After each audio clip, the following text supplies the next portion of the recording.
Welcome, Bent Riders around the world.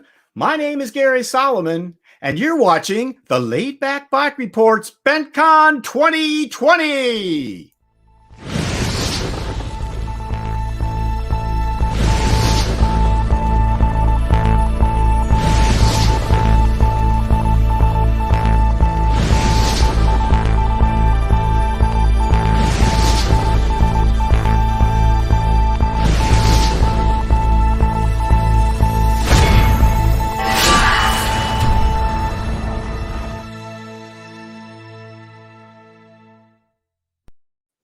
I am so happy to have you all back with us again this week for our second edition of BentCon 2020. Let me tell you a little bit about what we have in store for you on this week's version. We've created, of course, a virtual recumbent convention of 4 webcasts. This, as I say, is number 2. Now, each show has a theme, as if you were a person attending one of these events like Cycle-Con or Spezi, and you were looking for a particular recumbent bike or trike or velomobile, and or an accessory for that matter. Now, our theme this week is buying a touring bent. So that is where our focus is. And let me tell you a little bit about how this is going to work. It's very similar to what we did last week, if you were with us. We're going to start with an independent panel of experts who are going to give us some guidance as to the process of evaluating this purchase of a touring recumbent. So let's first of all go ahead and let's meet this expert panel. Guys, come on up. Let's say hi. First of all, from out in Fair Oaks, California, it's the owner of Laidback Cycles, Mickey O'Brien. Hiya, Mickey. Glad to have you with us. Peace, everybody. Hello. Good to be here. All right. And back with us once again from, it's Washington this time. Sylvia, you're going to have to tell me exactly where. She was in Portland last week. Sylvia Halpern from Travels by Trike. Hey, Sylvia. Yeah. Hello, everybody from Sequim, Washington. Sequim. Okay. Don't know where that is. We'll look it up on the map later. All right. Let's go to Odessa, Florida. That's where you'll find an amazing recumbent shop known as Bent Revolution. Its owner is with us once again this week, Tim Segard. Hello, Tim. Hey, guys. Welcome to sunny and slightly sweaty Florida. Looks beautiful out there, man.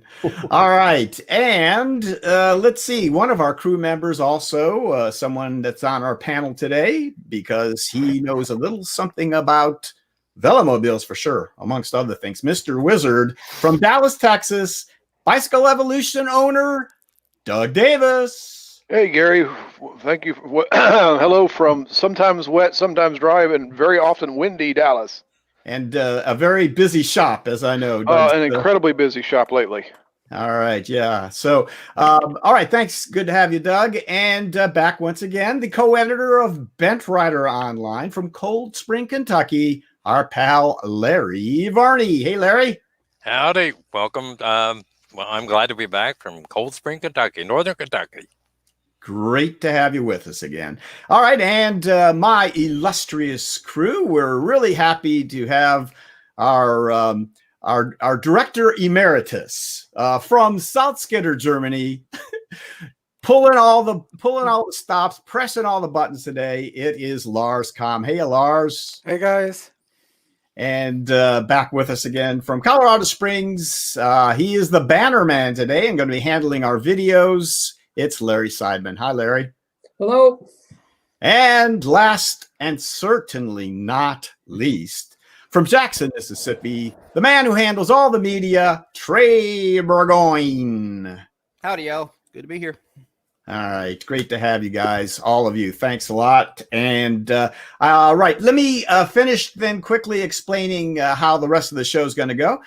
The first segment will be those panelists that we just talked about. If you want to come back to me, Lars. The second segment is going to be our manufacturers, and they are going to have a 5-minute pitch, and that's all they get is 5 minutes. Most of them have videos that they've prepared to talk to you about the product or products they think best fits this touring bent scenario. And a couple of them will also be here in person live to show a few pictures and to tout those products themselves. So we look forward to having everybody there with us. And then our third segment, we've added a little something since last week. It is our live chat viewer segment. We're going to chat with you guys, see what remaining questions and comments you have, and suggestions you may have for our audience who are looking for this touring bent. And we're also going to do some prizes. We have some swag this week, as you would if you were attending one of these events. So all I'm going to tell you right now is there will be a question to answer in order to be eligible for this prize.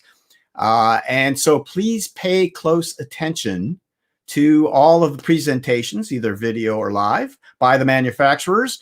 The questions will pertain to something that they say in the presentations. So we'll tell you about the prizes and the questions and how to enter the drawing when we get to our segment 3. All right, so let me tell you a little bit about live chat. We already mentioned a little bit. You can get on live chat anytime, including right now. Please tell us where you are watching from. We'll pop those up on the screen in the early part of the show. If you have questions or comments, put them up. If they're pertinent, we will include them then, or maybe at the end of the show, depending on what they are. And the other important part of live chat for BentCon is that our manufacturers will be on live chat. At least most of them are, and will be available to answer your specific questions about what they talk about throughout the show. So you may not get an answer live on the show, but they should be there available to answer your questions either during the show or perhaps even afterwards. They know to check out on Facebook and YouTube and see what questions you guys might have asked. So that's the live chat. And now, if you like what we do here at the Laidback Bike Report, BentCon, and all the other things that we do, please support us. You can do that by liking us on Facebook, subscribing to us on YouTube. You can click that little white eye right up there, get more information at laidbackbikereport.com, our website. There's a little applause button down here now, I think, that YouTube puts up. If you want to throw a couple bucks our way, click on the applause button if you like what we're doing and do that. And of course, if you could become a Patreon patron, that would be awesome. You see these guys here with the orange circle and that P in there. Those are all Patreon patrons. We really appreciate that support. You can do it for as little as $1 a month. So we'd appreciate that. All right. Now, this BentCon 2020 video is sponsored by a number of very fine recumbent bike shops around the USA. Let me tell you who we're going to thank for that today. Kelvin Clark-Angletech, Tim Segard, Bent Revolution, Dana Lieberman, Bent Up Cycles, Doug Davis, Bicycle Evolution, Peter Stull, the Bicycle Man, Dave Hendricks at Connecticut Yankee Peddler, Mike Liebrick at Easy Street Recumbents Austin and Easy Street Recumbents Fort Worth, and Brianna Vandehay, the Hostel Shop, Larry Hobbs at Jersey Bents, Mickey O'Brien, Laidback Cycles, Scott Barrows at Lancaster Recumbent, Andrew Blankenship at Trailside Trikes, and Mel Berger at Recumbent PDX. Guys, thank you so much for sponsoring this show. All right. How about jumping right in here with our panel? So, Lars, you want to bring the panel up, and Peter Stull is with us now. Peter, we didn't get a chance to say hi to you earlier. It's great to have you with us from Alfred Station, New York, at the Bicycle Man. Are you with us? I'm not hearing you. You might be muted or whatever, but let's. Yeah, we got you now. Can you hear me now? We got you. Hey, there we all right. are. So let's start out, first of all, with the, I guess, the overarching question. If you're looking for a bent to tour in, the big question is, why would you even want to tour on a recumbent? So what's the whole big idea of touring? Why is it so attractive? Why would you want to do that? So Sylvia, I can't imagine a better person to talk to than Sylvia Halpern, who's toured all around the world. Sylvia, why would you want to tour? You know, it's a fantastic way to travel. It's just fascinating. You have you're just the experience of where you are, and all day long, you're really experience it in a much more intimate way than within a, with a car or truck or, on a tour with other people. And so that for me, you can stop and take pictures and chat and, really enjoy where you're going. I think that's my reason. Sums it up real well. And of course, I think we all know the reason why you'd want to do it on recumbent versus any other sort of bike. And that is going to come down to comfort, number one, without a question. We're going to talk about all that too, but let's get into the meat and potatoes here. And let's start dividing this up. So if you're going to tour on a recumbent, why would you decide to tour on a bike versus a trike and versus a velomobile? So let's start out. Tim, can we go to you and tell us why, what advantages are there to touring on a recumbent bike? Sure. For me, I think I ride a two-wheel recumbent, and the reason why I like it is it's just a little bit more maneuverable, a little bit easier to park, to transport than a three-wheel. But as long as you can put racks and bags and your gear on there, whatever gear you need, then you could tour on two wheels, three wheels. Of course, that one guy I saw on YouTube did it on a unicycle. I wouldn't recommend that, but the bike, I think, is kind of the perfect combination of things. You can store it easily. You can go into a hotel room easily, or camp out. You can carry lots of gear. I've gone on tours where it carries a pretty significant amount of stuff, and it's been no problem at all on two wheels. Really a comfortable ride. Great. All right. Now, Doug, let's talk a little bit about velomobiles. Certainly, there are people that tour all over the world on velomobiles and really love it. And there are a lot of advantages. So give us, if you could, quickly a rundown of the big advantages of touring on a velomobile. And if you can, tell us the disadvantages too. So the big advantage is probably the most obvious one, is that there's weather protection built into the bike. So you're in a shell, you're enclosed, the weather doesn't really affect you as much. You're protected against road debris, anything like that out there. The biggest disadvantage I found is that parking it and putting it in a hotel room, particularly if you credit card tour like I do a lot of times, you end up in hotels that sometimes don't even have a bottom floor. And so you've got to figure out whether you're going to hoist the thing up the stairs or park it downstairs somewhere where you can keep an eye on it. And so that's really always been the biggest disadvantage. The other thing that's been somewhat of a disadvantage is that you can pack them so full of stuff because there's so much storage in them that you can actually get to the point where you're carrying too much. Anybody who's pannier toured will know this. You almost always end up having to dump them out a few times and rejigger your load out because you can easily carry too much. Well, velomobile seems to compound that problem because I always end up putting more stuff in it as I go along, or think that I need the 24th extra tire or tube or something like that. So you can tend to overpack them a little bit as well. All right, fair enough. Thank you. And let's go back to Sylvia. And Sylvia, you told us why you love to tour. Makes a lot of sense. Why do you love to tour on a trike? What's the advantage of the three wheels? Yeah, I came to triking. I just wanted to go touring. I thought I was going to be doing it on a two-wheel bike, but my situation is I'm just too slow. I can't get up and over the hills without walking on a two-wheel bike. And the idea of walking a bike carrying 40, 50 pounds of gear was very unappealing. And that's how I came to riding a trike, is I can go as slow as I need and I won't have to walk. And so that is for sure one advantage. Another really big advantage is it's very, very safe. You're just not likely to fall off your trike. You're not going to slide out in gravel, wet leaves, wet paint.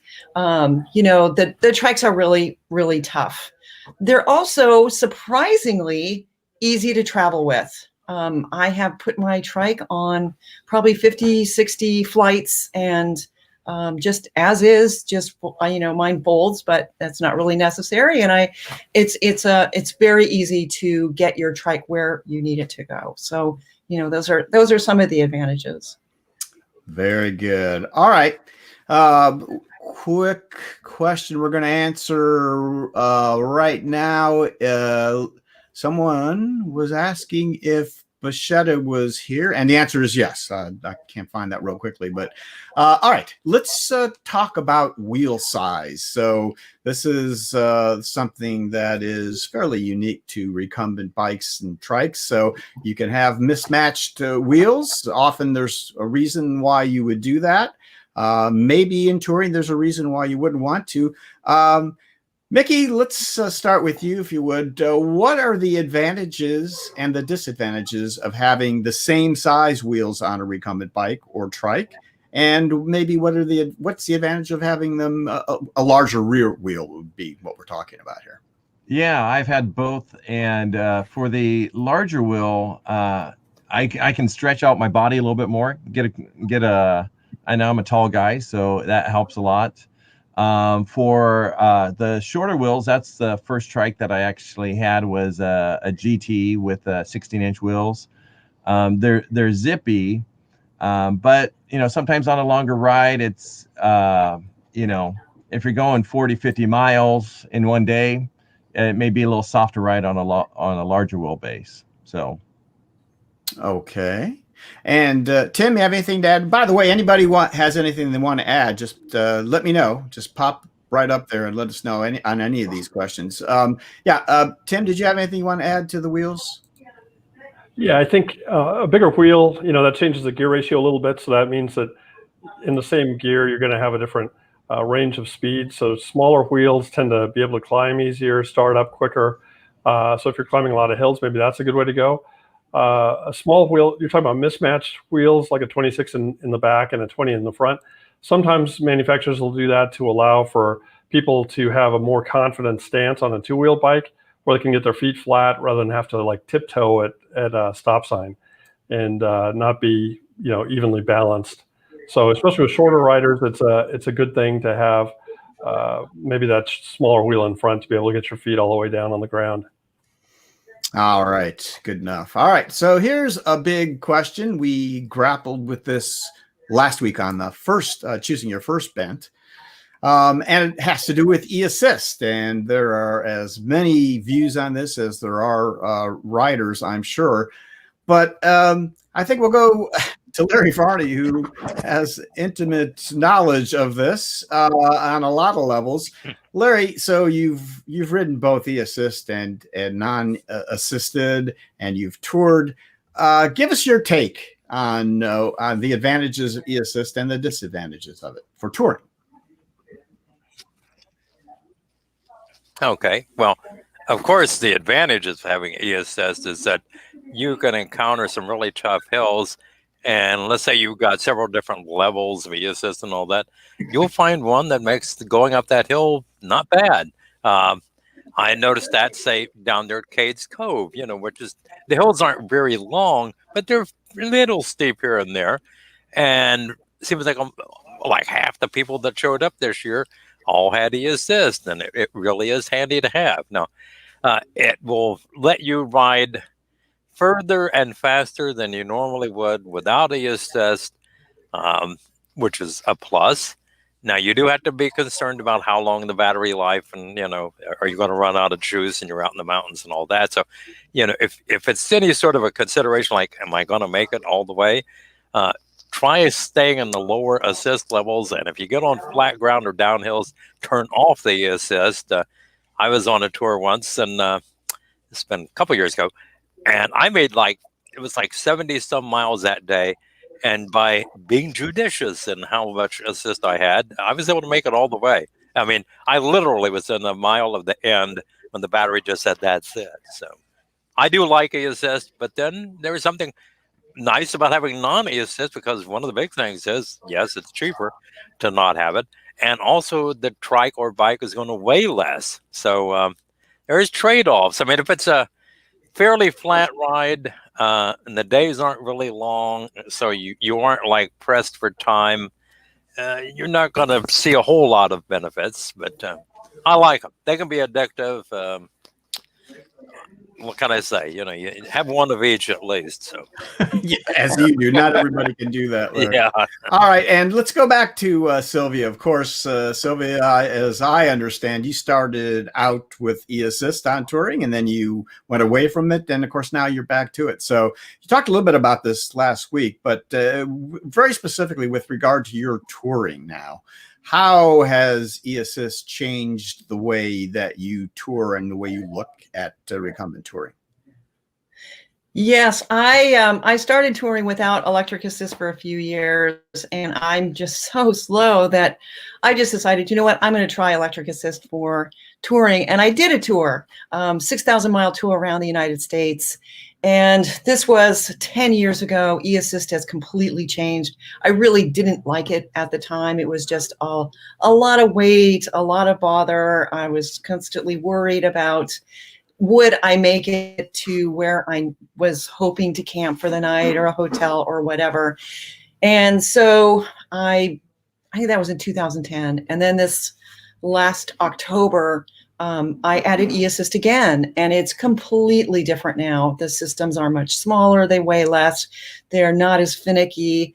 And I found it to be a much better experience. I really wasn't worried about getting to where I needed to go. I had 2 batteries. I think with the 2 batteries, I can go, 80, 90 miles with a lot of climbing. And, that is always the big question. It's not really how far you can go. It's how many feet of climbing are you going to be doing on a battery? And that's, kind of the weak link. So if you can go 3,000 feet of climbing and 40 miles on a battery, well, that's kind of the information that you need.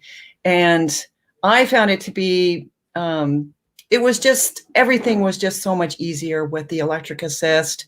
I'm so slow going up the hills, and I did the Pacific Coast route, which is very, very hilly. It's a very challenging route. And, I found that, I wasn't as worried about the climbing and what time I would get where I was going. I knew I was going to get there. I had no issues with the electric assist. There were no issues finding places to charge up the batteries. I found it to be a very, very nice experience. And Barry New here, that actually you just mentioned that do cycle camping, often wild camping. So charging is the big issue. So that's a little bit different than the kind of touring that you do, Sylvia. But I think it is fair to say you have to at least keep in mind that you're going to need places to charge if you're not going to be going to hotels or bed and breakfast or Airbnb. And I can put out a little bit more about that, because if you are camping, the Pacific Coast route has phenomenal camping. It's hiker biker. If you hike or bike in, they cannot turn you away. I think it's $7, but those sites very rarely have electricity. But all you have to do is go to some of the RV campers, and they have electricity. And I've never had anybody turn me away to say, oh my gosh, no, I would never charge up your battery. And I've left my batteries with them, maybe even overnight, and just pick them up in the morning. So there's, lots of different options for charging up the batteries. Very good. All right. We're going to move on to the next question. First, I want to thank Pedro Juan Salato de Groot for the super sticker. Thank you very much, guys. You can shoot us a super sticker or a super chat on YouTube. That also helps to support us. So Pedro, thank you so much for that. All right. We're going to move on to the next question, which has to do with folding versus rigid frame and how that pertains to touring. It might be hard to imagine, but I think there are a couple of things we could talk about there. Peter, since we have you with us, let's have Peter jump in here.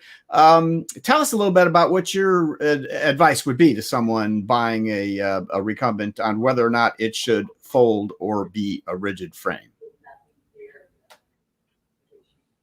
You're muted, Peter. Once again, come on back. Oh, Yeah, hey, is that better? There we go. Go ahead. All right. Well, if you're going to start and stop at the same location, like leave your house and go west and then south and then do a loop and come home, whether it's a week or a month or a year, it doesn't really need to fold. But if you're going to fly somewhere or UPS the bike somewhere or maybe take it on a bus sometimes people want to put a bike into an Uber or a taxi, then folding can be real handy. With trikes, a lot of trikes fold. Most of the highest quality trikes all fold pretty much. And so folding is pretty easy with them. But even a folded trike won't fit in the back of many Ubers or taxis. The trunk of a car is pretty bulky for a trike. There's some folding bikes that'll go in the back of a Corvette. So, that's handy. So it depends on what you're going to do with it and how you're going to get, we've had riders that rode from the East Coast to the West Coast and they had to fly home. Well, you can UPS home a big bike, but it's going to be expensive. You're going to have to find the right size boxes and da. The folding bike is just a lot easier to pack. All right, and a lot cheaper back to ship, quickly to the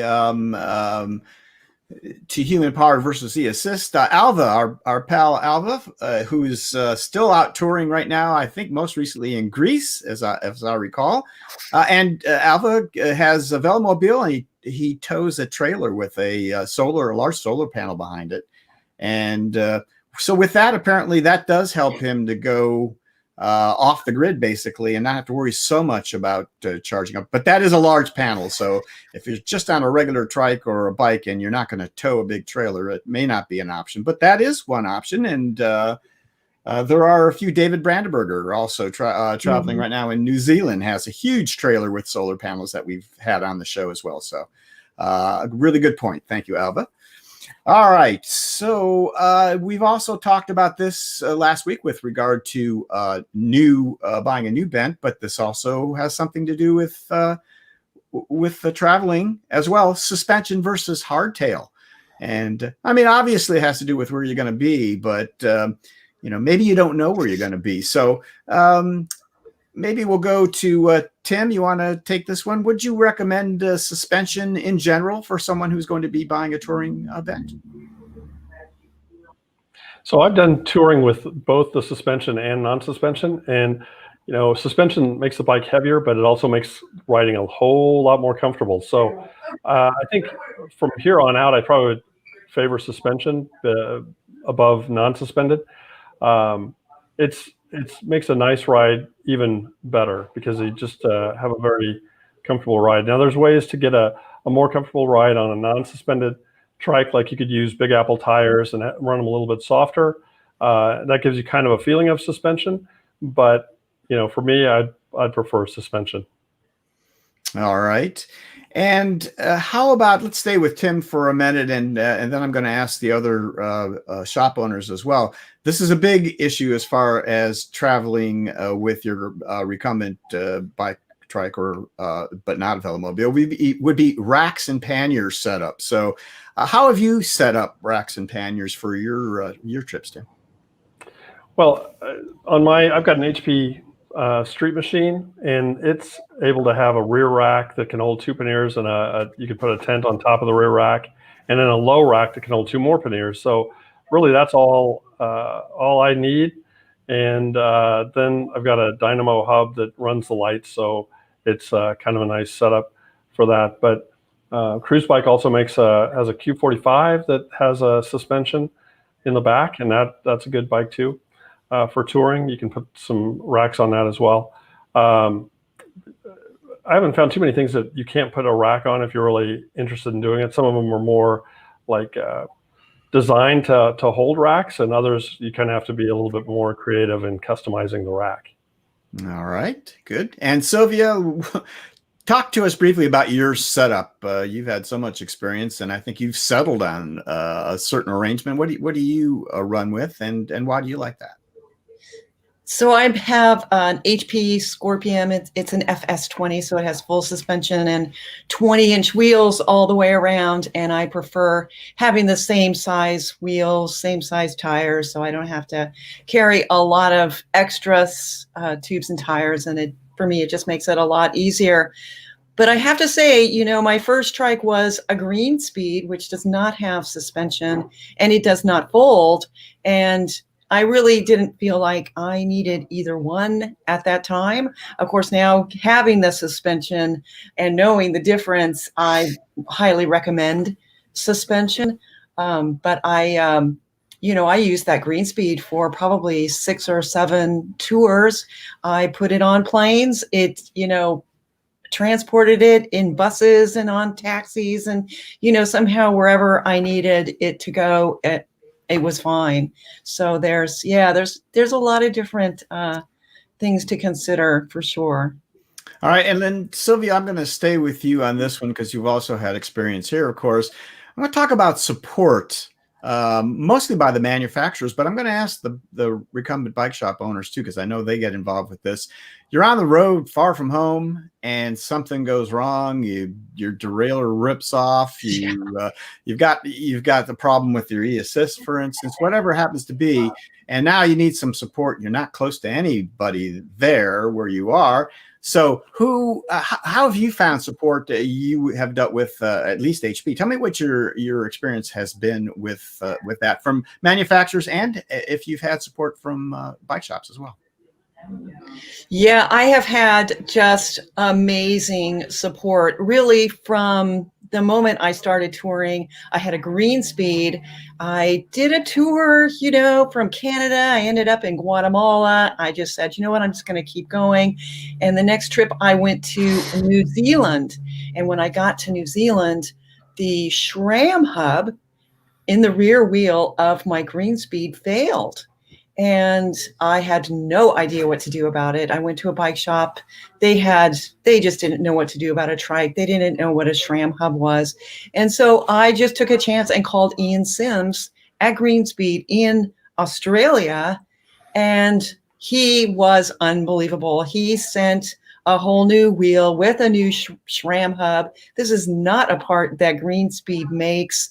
And he shipped it overnight to a bike shop in New Zealand. I was charged nothing, and I was back on the road in a few days. I mean, it was just incredible customer service. And now that I'm with HP, I have found the same thing. I was in Italy, and my rear rack actually got a crack in it, and I can't remember, there was something else. And they just sent me the parts. And so all I've had to do is just call them up and say, I'm having an issue with whatever, and the parts just show up. And now I have, Recumbent PDX they've been my bike shop for many, many years. And I can also call them. And like Paul, the master mechanic there, he has actually met me at the coast to help me figure things out. And so, yeah, it's just been really incredible support. And also, just even Facebook, I'll be like, oh, I don't really know what this is. Does anybody have any ideas? And I'll just get like a ton of responses. And I'm usually back on the road in no time.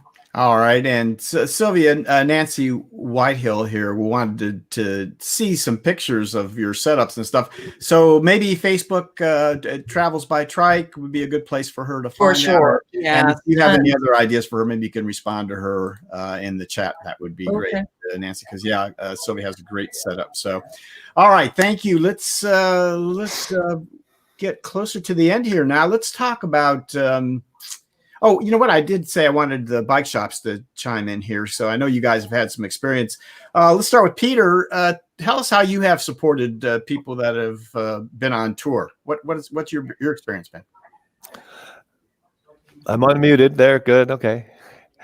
Well, we've had people ride in, and they pretty much take precedent over anything else that's going on in the shop that day. But we've had people call us or email us from a distance, and they're broke down somewhere. That it's a priority to get that stuff out to them. They're not like, oh, I'm not going to be able to do my fitness ride Thursday. It's like, I'm stuck in this motel that I don't really like. I'd rather get down to the next one that's on the ocean coast or something, So yeah, we ship stuff out. Some manufacturers we've worked with on warranty have been just phenomenal. Some have been less so. ICE and Catrike in particular have been very, very good about supporting a customer who's on a tour. Good. All right, Mickey, have you had some opportunity to support some folks on tour? Yeah, one of the things that we do is we overnight, parts, whether it's a tire or If something breaks along the way, we'll overnight it to somebody out and about, and that happens at least once a month. Somebody somewhere in the nation, and whether they were over in California where they got their trike, or whether they're just trying to find somebody to help them out. And I found that bike and trike shops, especially if they have trikes, are very supportive. And if we call one of our manufacturers and say, hey, we need to get this out to a customer that's they're on their vacation or whatever doing a tour, and pretty much all our manufacturers in the trike world will just help us out, ship it directly from the manufacturer. So, and that helps out the client. So yeah, there's a lot of support that happens in the trike world. Yep, no doubt. And Tim? Yeah, I just agree with what's been said. I mean, we'll go out of our way to help somebody with a part, especially, there's a lot of these parts that are specific parts to a manufacturer. And if we happen to have those, we're happy to ship them as quickly as we can to get them across the country or wherever they need to go to get these people back on the road. So, yeah, and I think that's true for most bike shops. If somebody comes in, we'll definitely put things aside and try and help them out to get them on their way. But we will do whatever it takes to help people with their needs when they're on the road. All right. Perfect. Thank you, Tim. Now, I think that's a perfect lead in here to the next segment.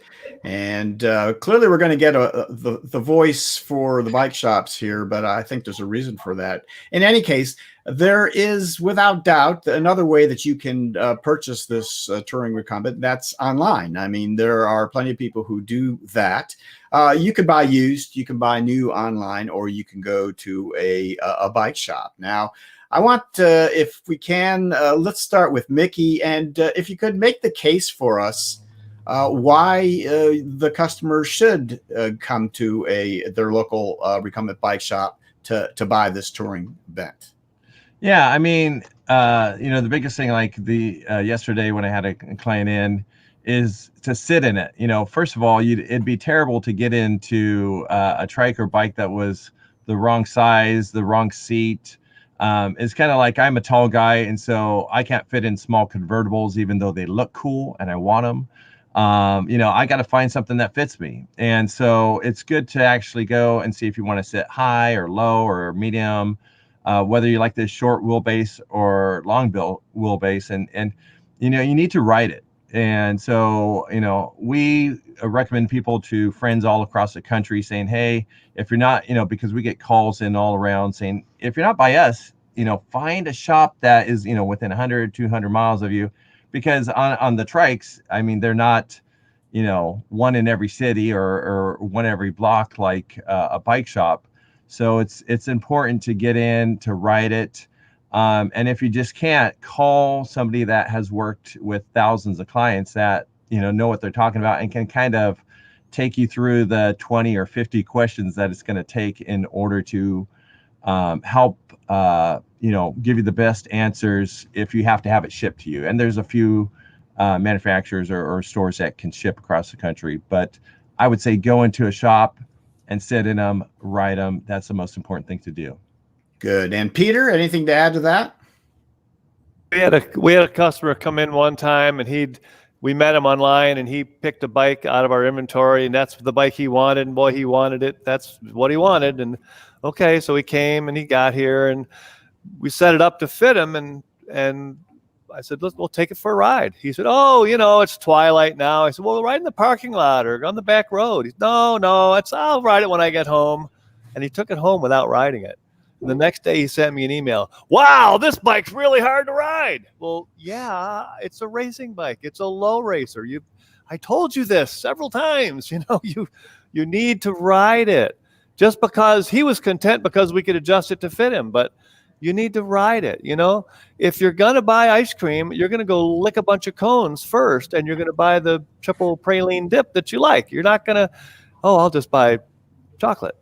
You're going to try them. So really go out and do some riding. If you can, test ride some hills, test ride some gravel. If that's where you're going to be riding, ride the gravel and the hills. And you want to ride. We had a customer one time that just rode up and down the sidewalk, up and down the sidewalk. And I kept telling him, you could there's a back road right there with very little traffic, and use this and that. And he finally stopped and said, you know, I'm going to be riding in a bike trail and it has cracks every 5 feet. It's more, the sidewalk is the closest thing you've got to my bike trail. I said, absolutely. The bike trail, the sidewalk is the best simulation of the riding that you're going to do. So ride the sidewalk.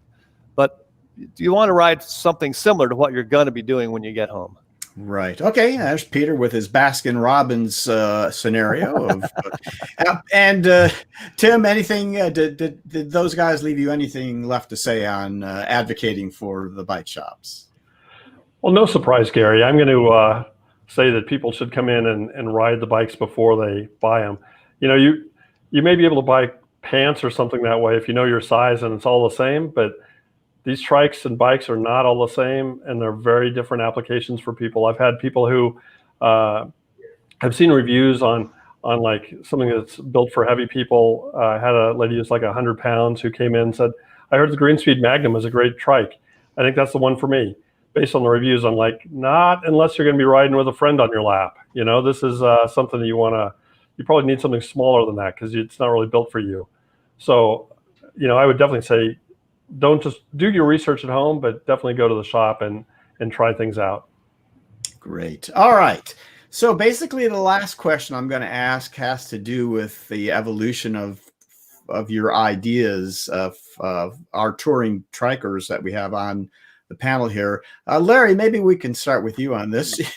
Probably no one has gone through an evolution of different kinds of bikes and trikes than you have. So how has your thinking changed over the years as to, with regards to touring, as to what you thought you needed maybe years ago to get started with and what you have come to know that you want now? That is one of the things where you have to have tried out the various things. And luckily, most of the bikes and trikes I've had have done a good job. You know, I haven't gotten on something and about partway through the tour thought, my God, this is awful. But I have gone on some, and partway through the tour, I thought, this is really great. I want to do this again and again. And, you know, as we mentioned, suspension, to me, it's almost like watching television back in the days. Some of you might remember black and white. That was fine. But then you get color, and it's like, well, that's the way I got when I rode the first suspended trike, and I you know, fell in love with it immediately. And even though I'm fine with some of the bikes and trikes without suspension, really, if I'm going to spend hours and hours and days on something, that's what I want.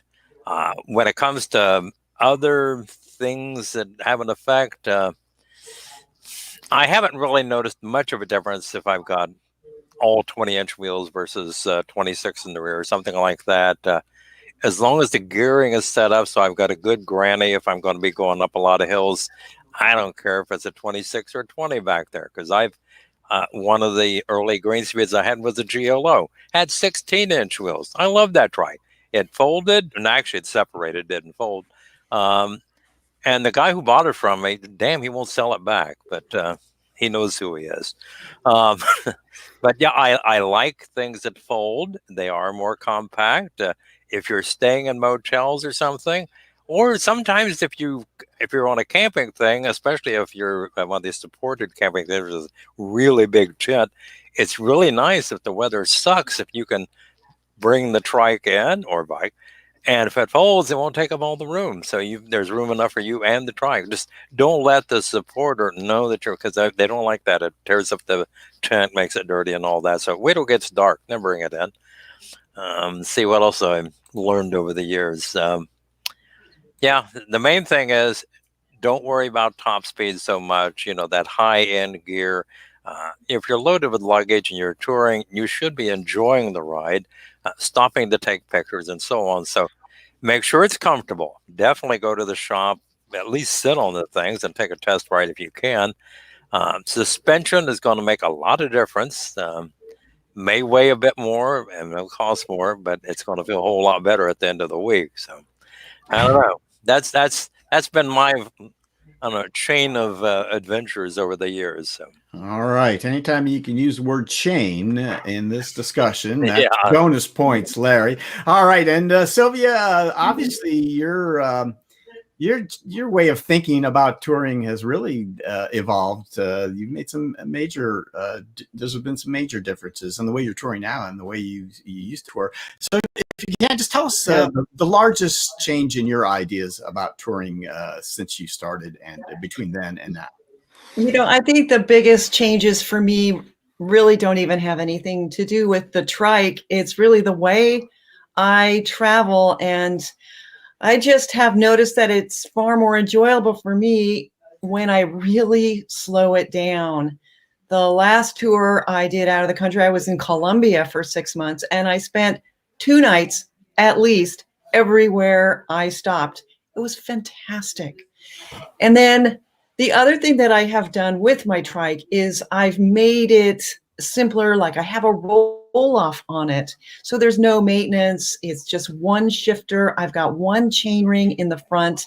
And, you know, as I've gone with my touring, I've also developed a love of photography, and I started doing video.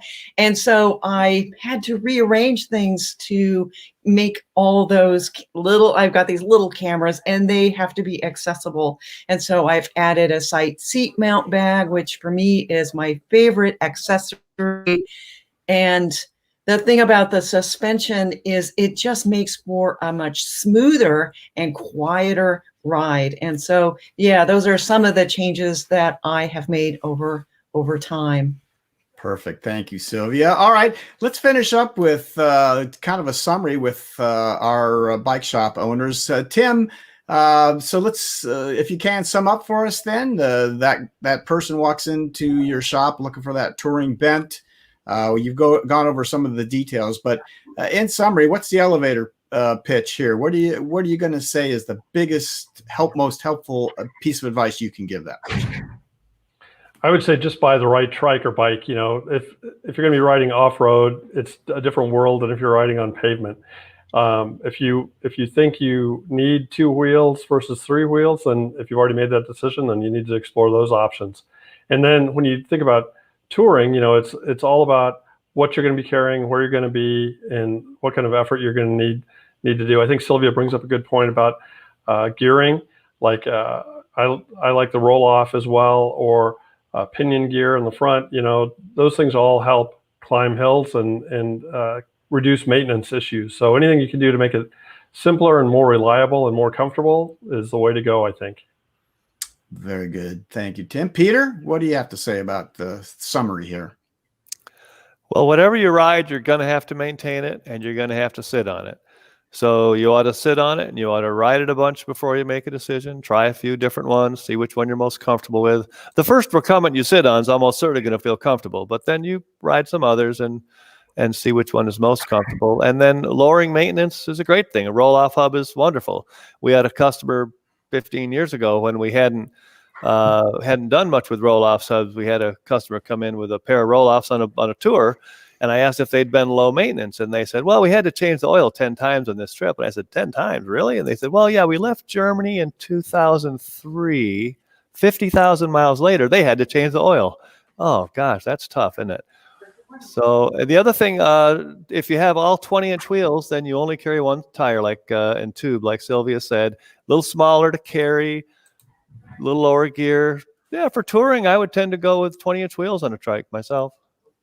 All right. Thank you, Peter. And Mickey, I'm going to let you have the last word. Is there anything left? These guys leave you anything left to say as a summary?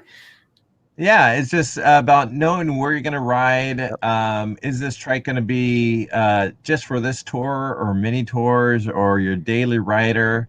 And, you know, whether or not you need a motor is really important nowadays. For me, it's priceless. It helps me ride further. And so it could be the deciding factor whether or not I make it over the hill, or just, go into the ditch and just cry. So yeah, no, it's the key thing, get into shop and ride many different trikes, and there's no one trike for anybody. There's tons of forums and tons of opinions, and they don't matter if like somebody tries to give you a smaller shoe and say, here, this is the best shoe. try them out and see which one you That's love. great. That's great. Mickey, thank you so much. Panel, I appreciate you guys coming on and talking to us about your experiences. You all have great experiences to share, and I know our viewing audience appreciates that. So with that, I'm going to close out the panel. Mickey and Tim, and I know Sylvia is going to be taking off. Thank you guys for being with us today. The rest of you guys can hang on if you like. I think we'll have room for you as we segue into our manufacturers segment. Now that you've heard all the details about what you should be looking for and what the environment is around the buying of a touring trike, let's take a look at each of the manufacturers that are with us today. We have 12 of them, and they're each going to talk to you about their ideas, their products, and how they might best fit your needs for a touring recumbent. So, Larry, if you're ready to go, I think we are going to start. We're going to run this in alphabetical order as we did last time. And hopefully the manufacturers, if you're with us on live chat, let yourself be known. And you guys watching, you can ask your questions of them as we go. So starting out, here's Hans Gala with AZUB.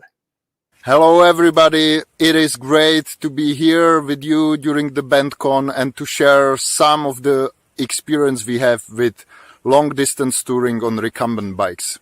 We all love to travel in AZUB, not only on recumbent bikes or trikes, but also on folding bikes, cargo bikes, upright bikes, and so on. And for example, I have started to do long distance tours on recumbents in 2004, and since that time I have toured quite some European countries with my wife Eliška. We were in Romania, Greece or Ukraine on a recumbent tandem, then on single bikes. We were in many Balkan countries, and then later we were also in Indian Himalayas, climbing some of the highest passes, road passes on the world.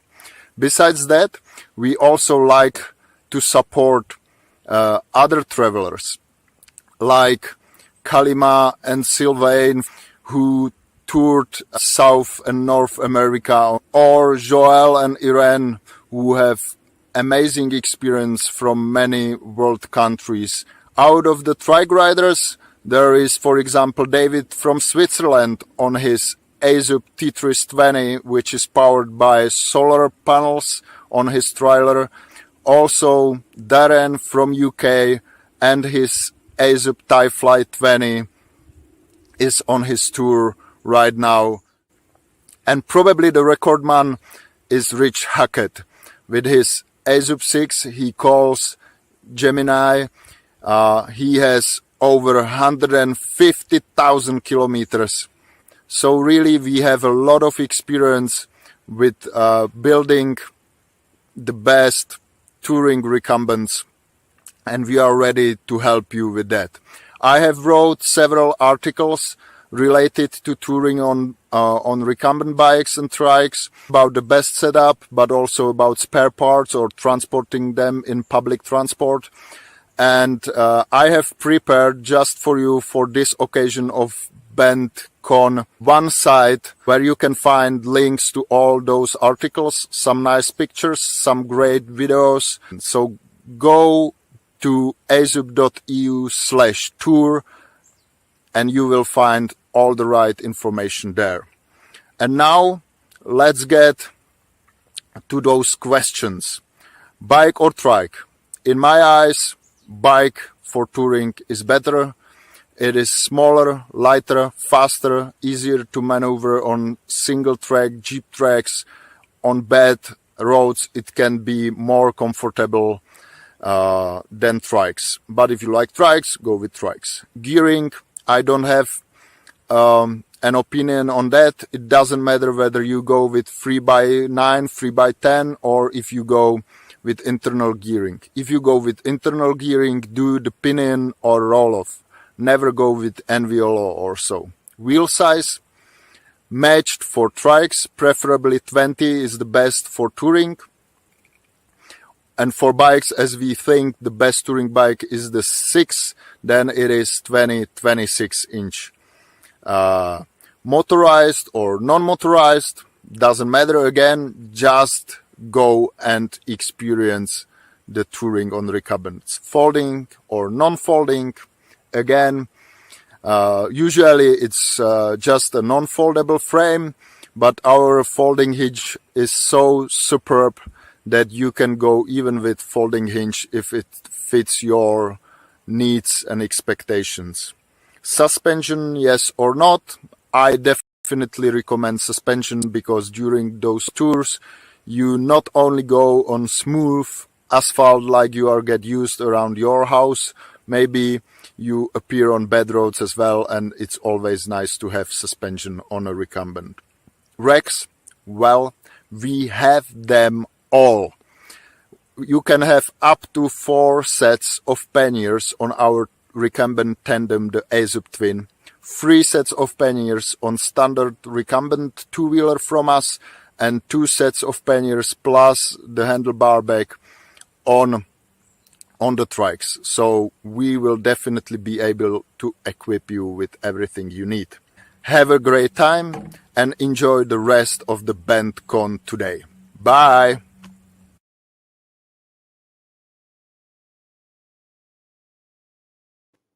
There we go. Nice drone shot to finish that up. Thank you, Hansa. Great job. Hansa Gala and AZUB, folks. All right, let's move along. Next, we're going to take a look at what Mark Swanson put together from Bacchetta Cycles. Larry, go ahead and play that, would you?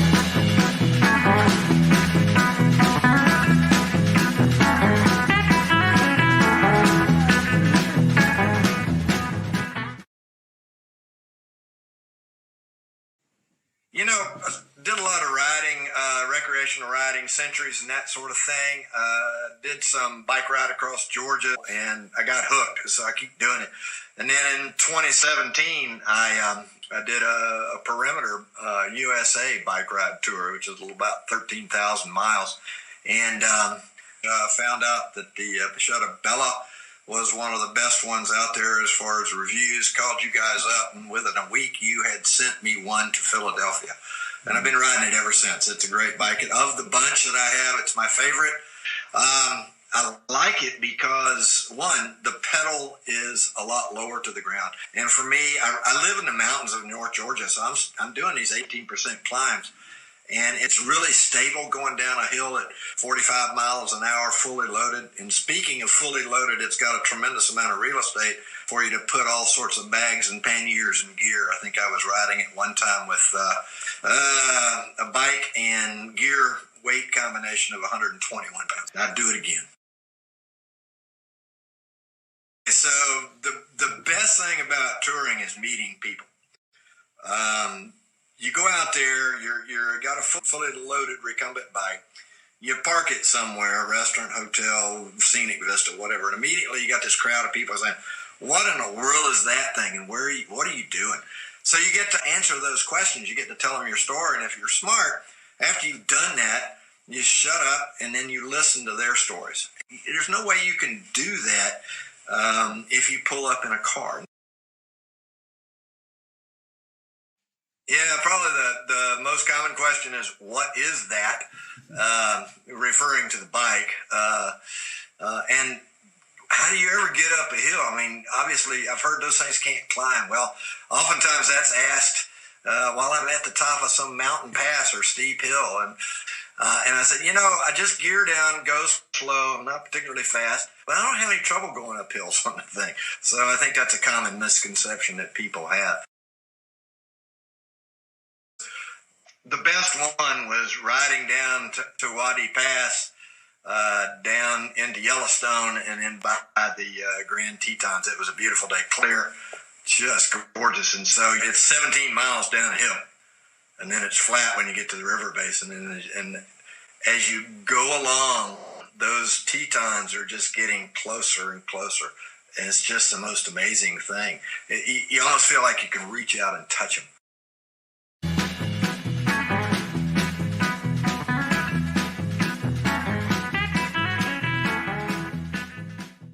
No matter how much riding you do on a saddle, on an upright bike, you can't end a long day, day after day, without your butt being really sore and your neck and your shoulders and your wrists and your elbows all being really sore, and more so as you get older.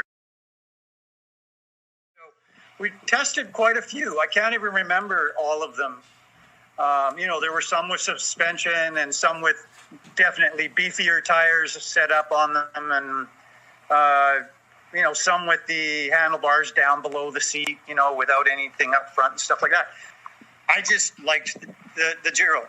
I also knew that too long of a bike posed problems if you're using it for touring, because inevitably you have to pack it up motel stairs somewhere, or try and jam it into an elevator, or just packing it.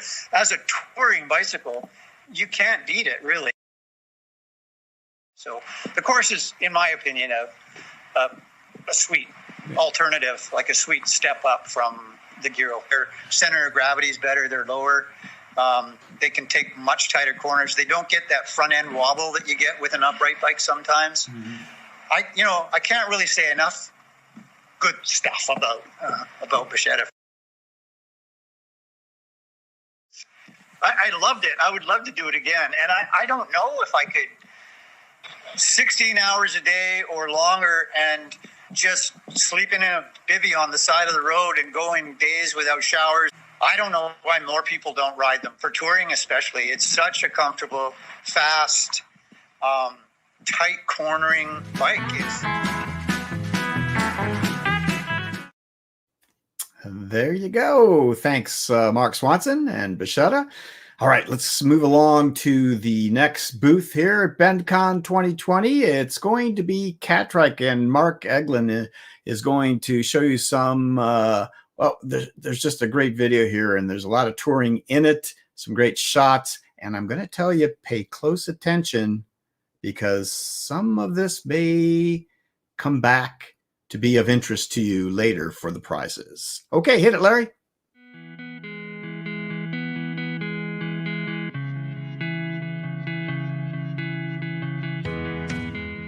If you are considering touring on a recumbent or going for long rides, we recommend the Catrike Expedition, a lightweight, versatile machine designed for exploring. It is beautiful and sleek with a comfortable riding position for a quick commute or a cross-country trip. With its fully triangulated space frame construction, it is ideal for carrying heavy loads on long-distance tours while still feeling quick and nimble. The wide gear range makes the Expedition perfect for any adventure. So sit back, relax, and let us tell you about our Catrike Expedition, a performance trike that will surely bring you good fortune. The Expedition comes equipped with a fully triangulated space frame built for optimum efficiency and strength, designed for performance and heavy touring loads. The 26-inch rear wheel, paired with 10-speed cassette, provides a broad range of gears for a variety of terrain and is an excellent choice for long tours. Equipped with a SRAM 30-speed drivetrain and TT500 bar-end shifters, the Expedition gives you a wide range of gear options for any terrain or wherever your adventures may take you. The Expedition features a contoured, ergonomic seat mesh that has excellent breathability. The padded support in key areas provide improved comfort, stability, and power transfer. A Catrike fully adjustable neck rest is standard equipment on the Expedition and provides all-day comfort for touring. The removable washable cover is a convenient extra feature. All Catrike models, including the Expedition, are available in 8 stunning colors: Moonrock Silver, Electric Blue, Eon Green, Firefly Yellow, Atomic Orange, Lava Red, Candy Purple, and Liquid Black. Design and engineering are at the core of Catrike. We believe that by delivering exceptional design and engineering, our customers will receive the best products available. As part of this process, our research and development team are fully equipped with the latest computers and software, CNC machine, 3D printer, 3D laser printer, and coordinate measuring machine, all to develop and test our products. Catrike's dedication to innovation has made us an industry leader for 2 decades. From the Expedition's lightweight and durable space frame to the new line of E-Cats, Catrikes are not only designed and engineered to deliver comfort and performance, but also for manufacturing, to keep our products affordable. The Expedition, along with all Catrikes, is manufactured in our Orlando factory. We use the latest technology and our award-winning Catway manufacturing process to create the best performance trikes available. In addition to TIG welding, heat treating, and powder coating, we also build our wheels with our Holland Mechanics robotic wheel line. Our trikes are then pre-assembled and carefully packaged to be shipped to our professional dealers. The Catrike Expedition is a great choice for adventure seekers. Priced at $25.50, this versatile trike is full of standard features. It can also be outfitted with accessories like front fenders, Catrike bags, racks, and panniers, making it ideal for any kind of journey. To go farther, faster, and with greater ease, the Expedition can be outfitted with an electric assist Bosch-powered e-kit that mounts seamlessly onto the Expedition. To test ride an Expedition, visit one of over 200 Catrike dealers worldwide.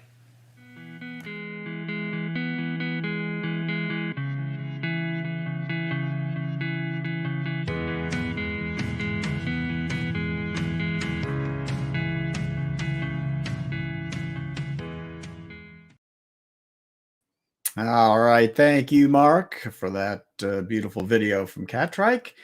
All right, let's go to two wheels here for the next few minutes and talk about two-wheeled recumbent tours. And we're going to talk to Jim Parker at Cruzbike. Go ahead, Larry. Hi, this is Jim with Cruzbike. Thanks for coming by the Cruzbike booth here at BentCon 2020. We're having a great time at this virtual convention. We're going to talk today about touring and adventure bikes. Of Cruzbike's 4 models, 2 are dedicated to touring and adventure. But before I talk about the S40 and the Q45 specifically, I want to talk about Cruzbike in general and why it's a great format for touring. So first of all, we have the very efficient front-wheel drive system with a short chain, and there's no heel strike. And what that means is when the front wheel turns, your whole feet, your legs move with the front wheel. So the chain doesn't go into the tire and your feet don't go into the spoke, so it's just a very clean system. So the Cruzbike has fewer moving parts than other recumbents, than long chain recumbents.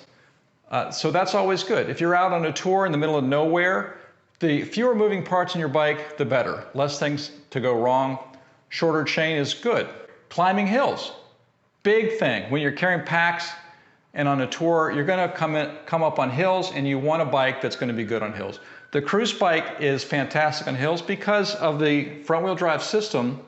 Your upper body is connected to the cranks in a direct way so that you can use your upper body to add power to the cranks. Those are other advantages of the Cruzbike. Also, tighter turning. If you have to make a U-turn, you can turn around in your lane on a Cruzbike. So great for climbing, great for turning, great for carrying things. Now specifically, what about the Q45 versus the S40? The Q45, which is the model I'm sitting on here, it has a robust shock system.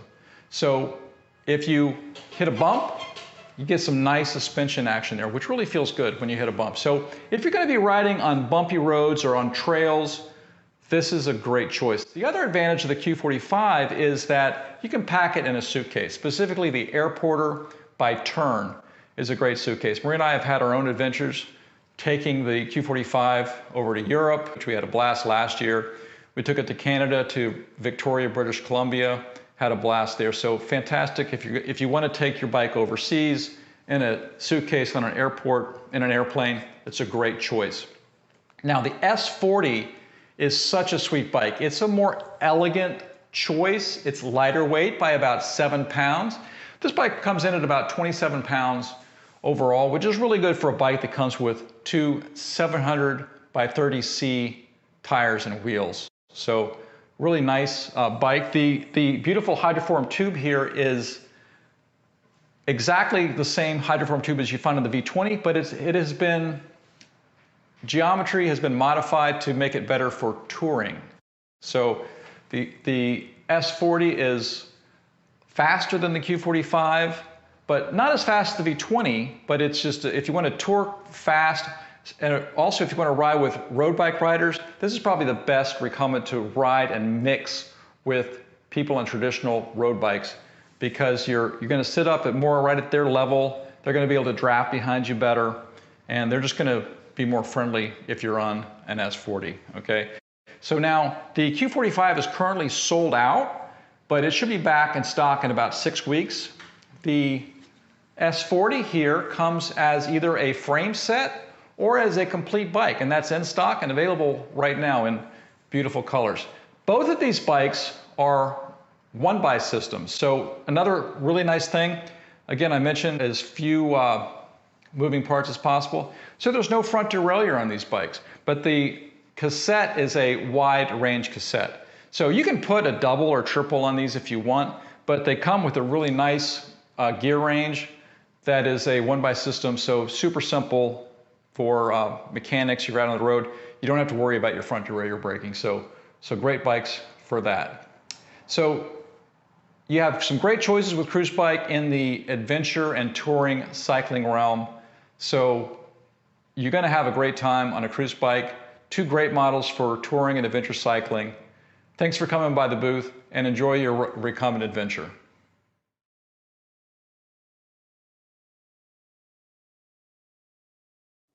And thank you, Jim. Jim from Cruzbike. All right, let's saunter on down the road here to Tori, who's at Greenspeed, and he's going to tell us a little bit about what they have to offer in the way of touring trikes.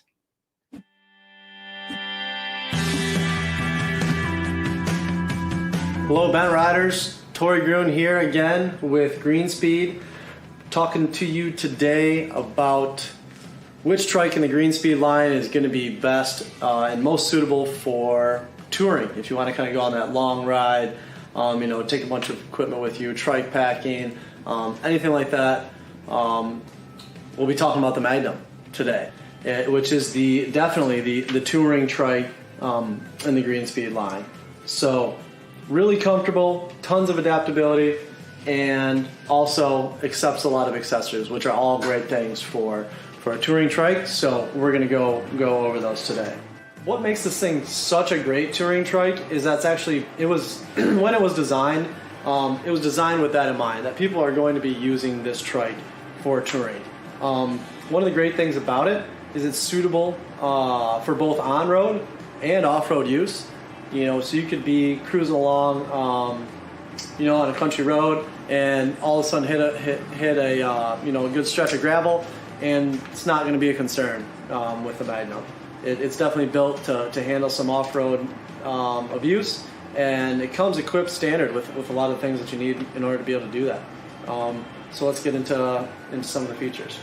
So first thing I want to talk about that makes this trike so comfortable is the seat itself. So first off, there's a lot of adjustability in the seat. It comes with 4 different levels of adjustment here underneath. It's a quick release mount with the frame here, and so that allows you to adjust the seat height as, you know, however high you want it, what's best for you, what you have a hard time getting in the trike or out of the trike, whatever it is. You can raise that seat height up, and if you want it to be a little bit sportier, a little lower center of gravity, you drop that seat down. You've also got a lot of adjustability here in the back as far as the recline goes, and it's nice and easy with these little quick release seat stay locking devices back here. So again, lots of adjustability and easy adjustability at that. The seat, again, we'll continue with the seat. It's made of this, you know, really nice breathable mesh here. Again, just designed to keep you comfortable, and in this case, keep you from getting sweaty, and as well as the shock cord that's used to keep the mesh on the frame offers a little bit of suspension in the mesh. It just gives just enough, a little bit of compliance there to keep you nice and comfortable, especially if you're going off-road. The whole trike folds in half as well for easy transportation if you need it, as well as the handlebars can collapse down and are also adjustable for width and angle and things like that. The fold of the trike is totally toolless. It's a quick release hinge here down in the middle, and the seat comes off, like I mentioned, with a quick release, and the seat stay clamps are also quick release. Another cool thing about the Magnum, these wheels, the hubs, are actually quick release as well, which means they pop off really easy. There's a little button here on the outside of the hub, and these wheels slide right off the brake drum. And again, just makes it really, really nice for transport and storage. the tires here. I'm going to talk a little bit about the Big Apple tires here from Schwalbe. So the nice thing about this is kind of a 2-inch balloon tire. Again, some nice little passive suspension, lots of comfort, and also with the ability to handle some of those off-road trails you might find yourself on. The frame is super strong and durable. The Magnum actually was originally created with a round tube, has recently been updated to square tubing in the center. And the reason for that is it's actually 30% stiffer, 30% stronger than a round tube. Again, makes it capable of handling some of those off-road bumps and makes the trike a little bit more efficient as well. So all that comes together to kind of create this awesome touring machine that's going to keep you comfortable for those really long rides. The last thing I have to touch on is the option to add all sorts of accessories to this trike for your touring needs. So fittable with a cargo rack, fenders, pannier holders, lots of accessory mounts here in the front available. So really just anything you're going to need for your touring trip, this trike can handle it. So again, this is the Magnum. Comes in at a price point of $3,290 altogether for a nice little touring trike. Great, Tori. Thank you very much. That was Tori at Greenspeed. All right, let's shuffle along now to the Hase booth, and we're going to see something a little bit more unusual here that no one else has. It's the Pinot. Let's take a look at that. Hi, my name is Kenshin. I'm with Hase Bikes USA, and today I want to show the Pinot Tandem. It's the perfect bike for touring, and it has an upright seat in the back and a recumbent seat in the front. But I think the best way to really understand the Pinot is just by watching people ride it. So I'm going to play a couple of videos for you to get a good understanding of what the Pinot Tandem can do.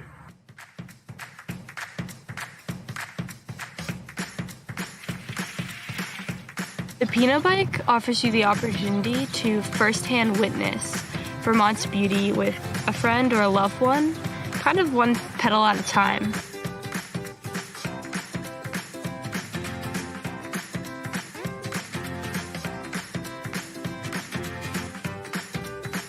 What's really special about this unique bike is its inclusivity. Anyone of any abilities or sizes can ride this bike.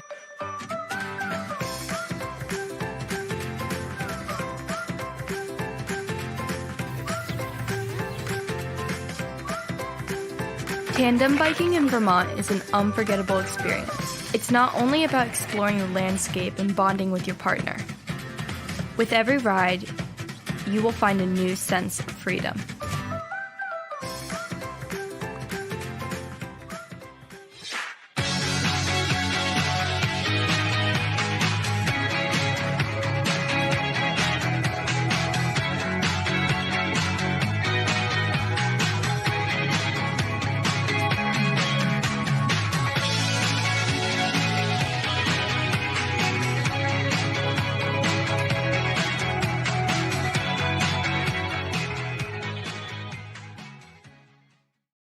So as you just saw, the Pinot Tandem is great for all kinds of terrain. It can go up mountains in France, and it can go through long stretches of the desert.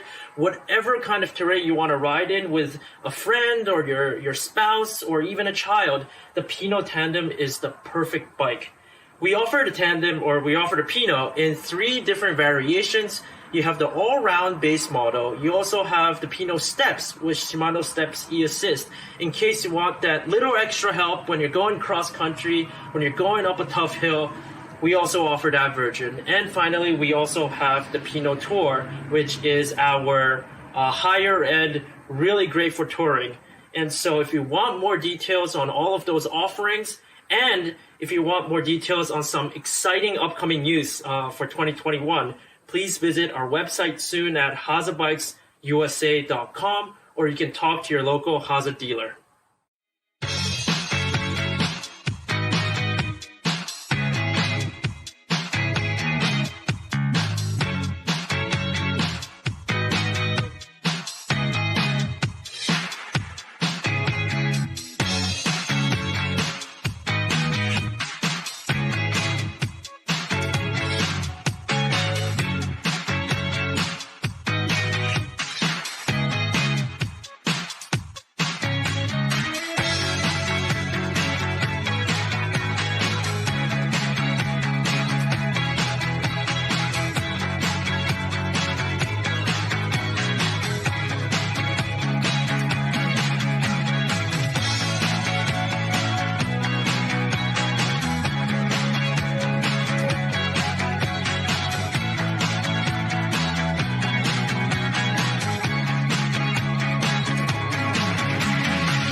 And right onto that standard bike rack, right in the back of that vehicle. Very nice.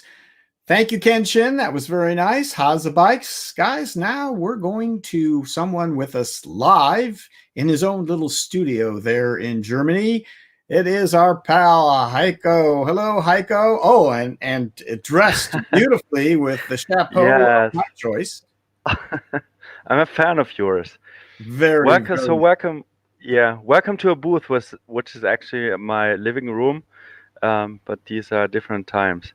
Absolutely. Go ahead, Heiko. We're going to start the timer right now. Yep. I gave you an extra 10 seconds because you're wearing my hat. So you go Stop ahead. talking. Okay, go. I'm coming from the traditional bike branch, which means upright bikes, and what I can say is Recumbents are just perfect for touring.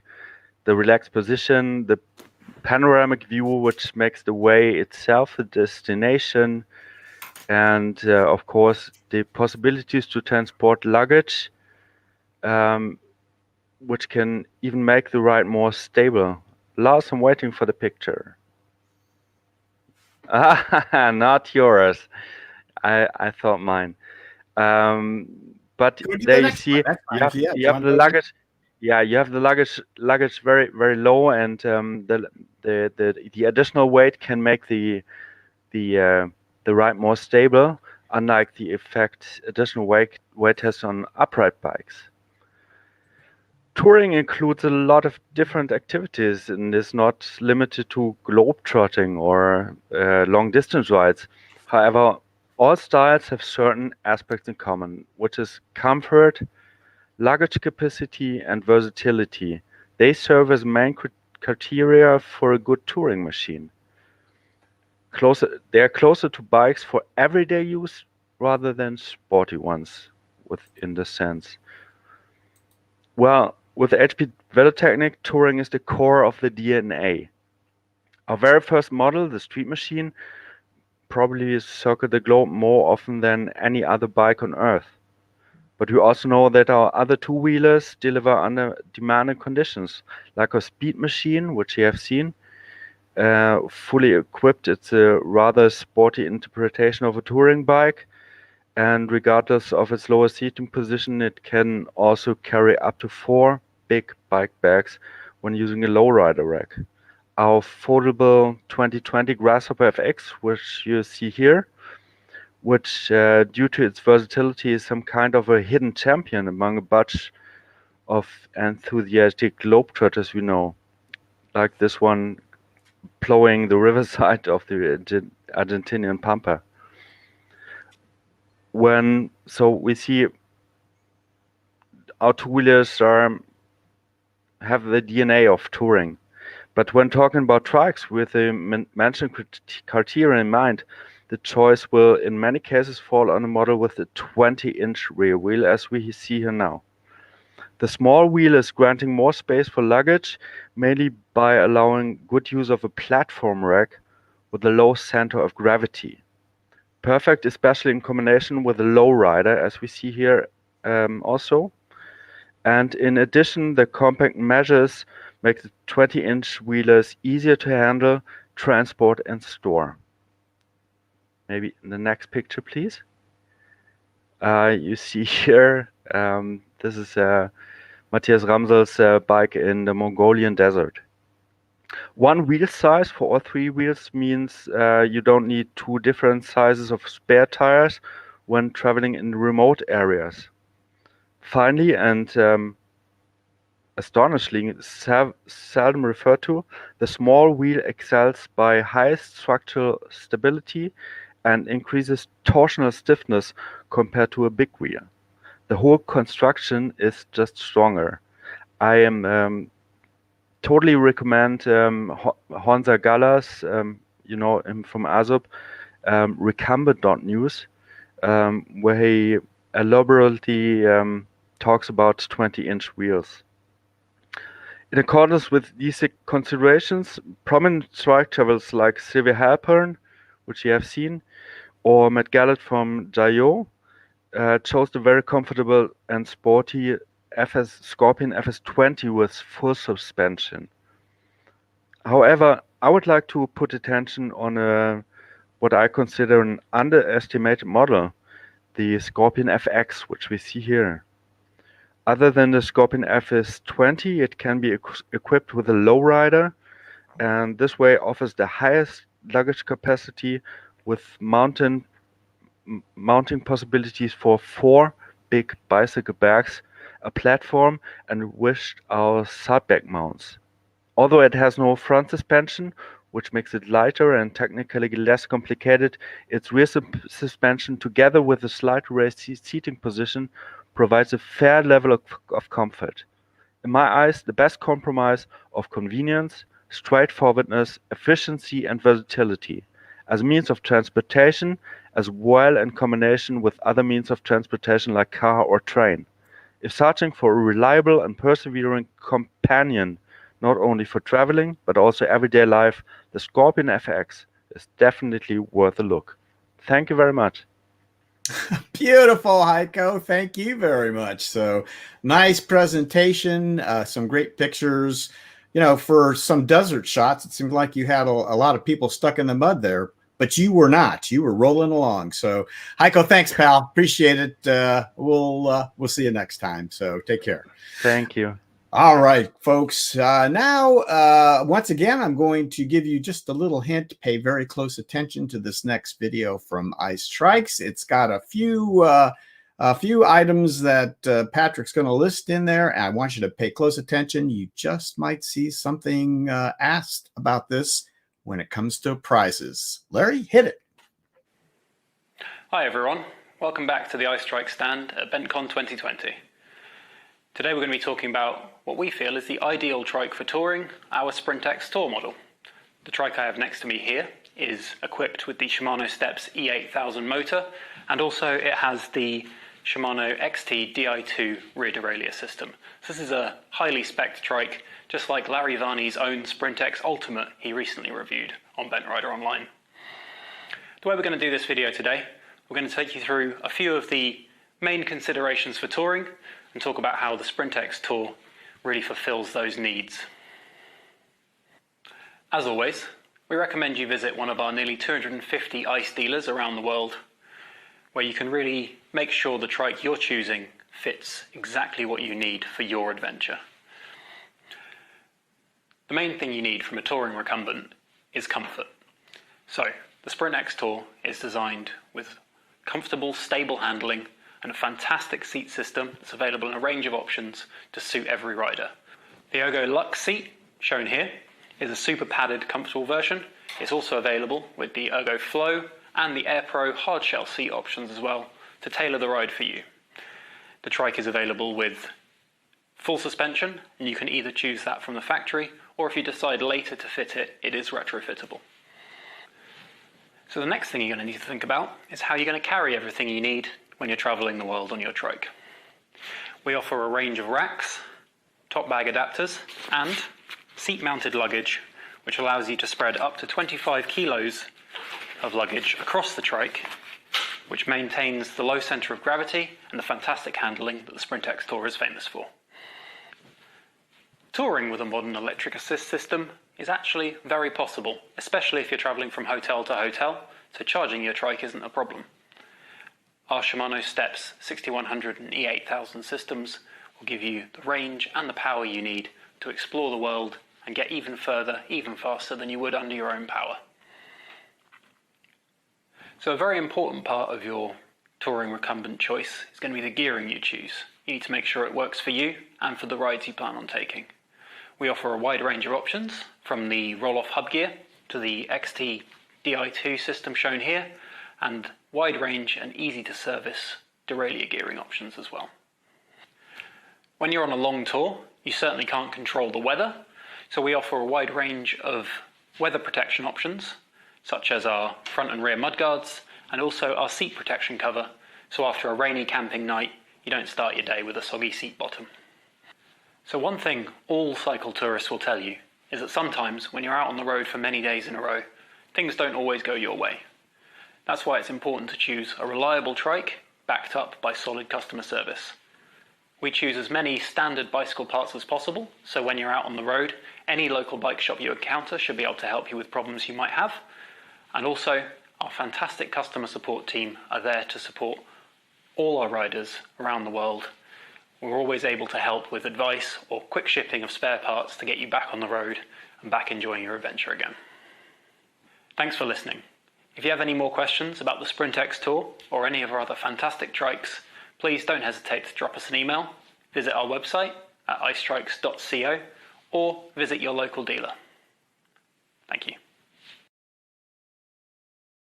And thank you, Patrick. Very nice. Ice Trikes. All right. Well, what would a recumbent event be without a booth with Peter Stull in it of some kind? We're going to take a look at Peter's Linear Bikes booth right now. Go ahead, Hi, Larry. I'm Peter from Linear Recumbents, and I hear you're looking for a touring recumbent. Well, we've got some. We make a short wheelbase. This one, the Roadster, it's a short wheelbase. It's kind of sporty. It's more nimble. It climbs a little better. It's a little faster. But if you're looking for something more relaxing, we have the Limo, a long wheelbase, more relaxing. Pedals are a little lower, a little more stable. You know, this is a pretty bulky bike. So how are you going to get it where you're going? You're going to fold it up. And if you want to, you can get the airliner option, which includes a folding seat, and you can fold the bike up and pack it in airline luggage. Now, if that all sounds good to you, but you don't like below seat steering, personally, I prefer below seat steering because my hands are relaxed at my side and I don't have to hold my hands up all day. And also, of course, there's no tan line from the handlebars, and that's a big plus. So all the linear recumbents are available in 9 colors. There are 8 reflective colors. Then 7 of those colors are New York State certified highway traffic signs. So we've got red and yellow and orange and green and blue and white. And then we have purple, which is not a New York State certified color. It's not. Or black, you can leave the decal off. You can have an all black bike if you want to. So those are highly reflective and makes them safe at night. They really pop at night. Linear recumbents come in sizes to fit people from about 5 feet tall to about 6'6". And a small model we call the Minier. It comes in a long wheelbase version and a short wheelbase version. And on the Minier, the frame is about 4 inches closer to the ground than it is on our other sizes. And that way, it's not only easy to reach the pedals, it's easy to reach the ground. If you're looking for a touring bike, you're going to need to carry touring loads. So we have a rear rack here that is good for up to 50 kilograms, which is over 100 pounds. And we also have a below seat rack that mounts on the bottom of the frame that's good for lighter loads, and it helps you to separate the weight and get some of it farther forward and some in the front wheel, not all in the back wheel. We have 5 different seats. This is the Bacchetta Recurve with a very padded base. Some people like the Rand seat. We've got 2 Rand seats. We also have the Bacchetta B3 seat we have here, and the Bacchetta Euromesh, which is a more reclined seat that's nice for the Roadster if you're looking for a sportier ride. So there's a lot of choices there. I think we're the only company that offers 5 different seats on their bikes. So the frames are hard anodized aluminum, which means they resist scratching very well. And being aluminum, of course, they won't corrode. The hard anodized is particularly good in the folding joints where it can rub back and forth and it doesn't abrade away. It's very, very handy for that. We give them lots of gearing. They have 27 speeds. And the stock gearing goes from very low to moderately high because we think, personally, I would rather coast down a hill than walk up one. So it's got really low gears, and if you're coming down a big hill on a tour, you'll get above 20 miles an hour, 25 miles an hour, I'll coast. If you wanted to get a Roadster and do racing on it, we had a person take a Roadster to Paris-Brest-Paris last year. And for them, we put on some higher gearing. All our frames are made in America. They're made outside of Rochester, New York, actually. And they're assembled in Alfred Station. So if you want a touring bike that's portable, consider a Linear. They fold up, they fit in a car, big car, little car, fit in the trunk of a car. Where most recumbents just, you can't get them in there. If you're going to go on a trip, you may have to ship it home from the trip. If you live in an apartment, you may want to store it in your closet. So the linear is good for those things. Think about it. Thank you.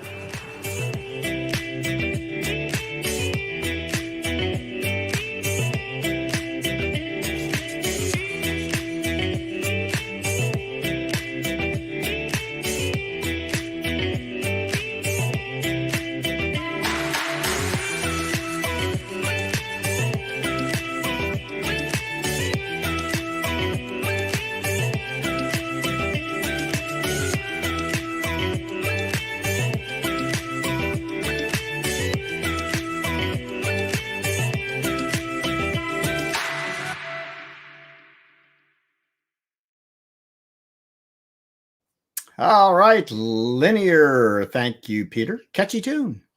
All right, let's move along as we wind down here through our manufacturers' booths. It's time to take a look and see what sort of touring trike TerraTrike is going to be offering. Larry, let's have a look.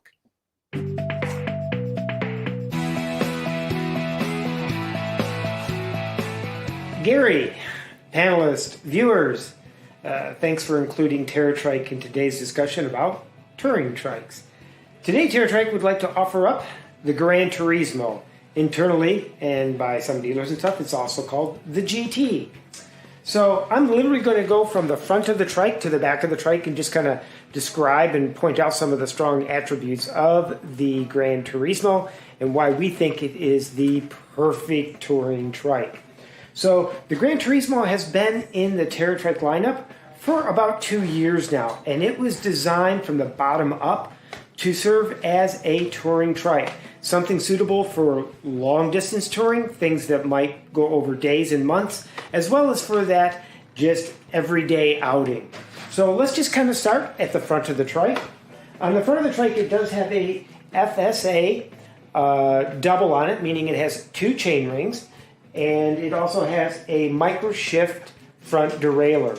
As we move a little bit further back, it's mounted to an aluminum adjustable boom. And then we also have up front here the wide frame design. Why a wide frame design? The wide frame design offers you a little bit more heel clearance for those with rather large shoe sizes so that you're not hitting the outriggers. And then also it makes it a little bit easier to get on and off the trike. In the front hub area, you'll find disc brakes. As we move on up the handlebar, you'll notice that it features a Shimano Alivio 9-speed derailleur.